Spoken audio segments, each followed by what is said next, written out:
everybody. Good evening. It's Scott at Scott Trades on X with StockMarketMentor.com and your chart of the day.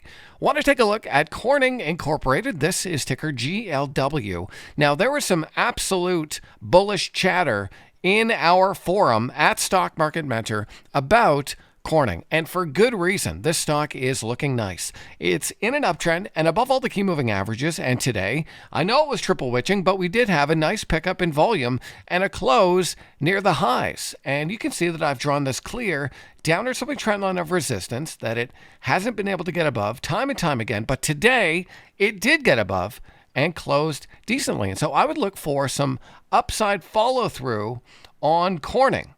Looking for a move through and a close above 196.10. 196.10 is the level that I think you could use for a potential buy trigger on Corning. Look for a move through that level, a close above, and decent volume on the day. And I think that could give you some follow-through upside momentum on Corning.